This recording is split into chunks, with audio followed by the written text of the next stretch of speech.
میلاد النبی کا جو مہینہ تھا ربیع الاول شریف کا شروع ہوا اور یہ ربیع النور شریف جو ہے وہ جا رہا ہے، اور یقیناً آپ سب جانتے ہیں کہ اس مہینے کی نسبت جو ہے وہ کیسی ہے کہ یہ مہینہ وہ مہینہ ہے کہ جس کے اندر سرکار دو عالم صلی اللہ علیہ وسلم نے آپ کا جو نور ہے اس نے اس دنیا کے اندر جلوہ گری فرمائی اور آپ کی ولادت ماسارت ہوئی 12 ربیع الاول شریف کو، اور وہ ایسا نور چمکا کہ جس نے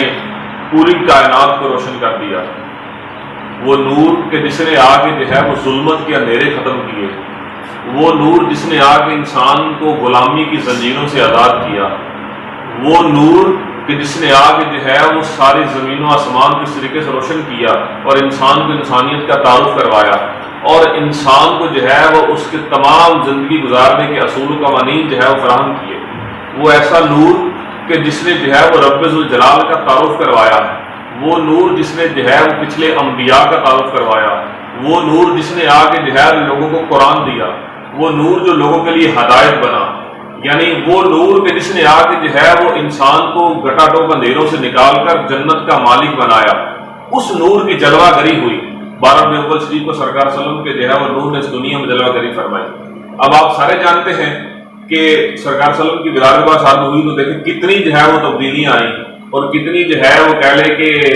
لوگوں کے لیے ہدایت کا سبب بنا۔ اب انسان اگر دیکھے اور قرآن کھائے تو قرآن جو ہے اس کی آپ مصداق اگر پڑھیں گے نا قرآن کو، تو اللہ تعالیٰ نے انسان کو جو جو چیزیں عطا کی ہیں اس کے اوپر کسی کے اوپر رب نے جو ہے وہ احسان نہیں جتلایا۔ انسان کو جو ہے وہ اللہ تعالیٰ نے پیدا کیا ہے اور اس کو جو ہے وہ زندگی دی، اس کے سر سے لے کر پاؤں تک یہ آپ کا جسم ہے، یہ جتنے اعضاء ہیں اس کی ہر ایک کی ایسی ویلیو ہوگی، اس کا کوئی نعم البدل نہیں، لیکن رب نے کسی بات کو بھی یہ احسان نہیں جتلایا، یہ نہیں کہا کہ انسان ہم نے تجھے یہ کچھ دیا ہے اور یہ ہمارا تم پہ احسان ہے، نہیں، بلکہ اسلام دیا، قرآن دیا، یہ زندگی دی، یہ ساری کائنات بنائی انسان کے لیے گئی، پھر اس کے لیے جنت کا معاملہ ہے سارا کچھ، یعنی غرض ہے کہ ہر چیز دی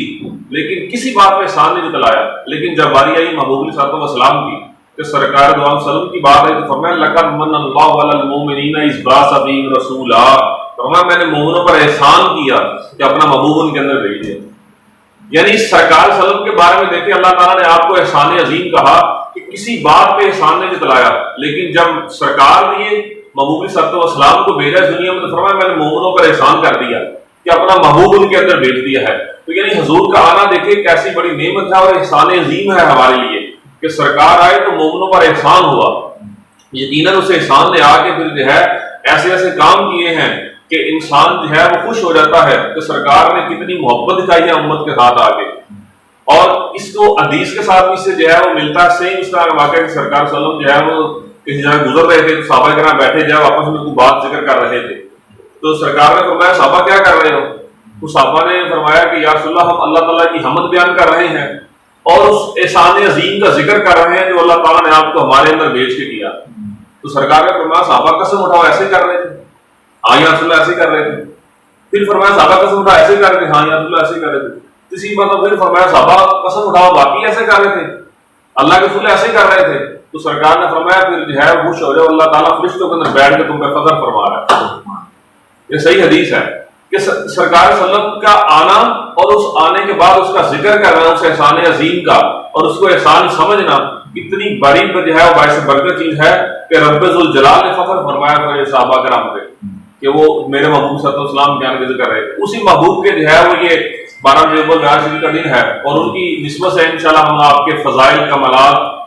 معجزات اور آپ کی شان و قدر و منزل کو روزانہ بیان کریں گے اور اسی کو انشاءاللہ کنٹینیو کریں گے۔ اللہ تعالیٰ ہمیں ان سے پیار اور محبت کرنے کی توفیق عطا فرمائے۔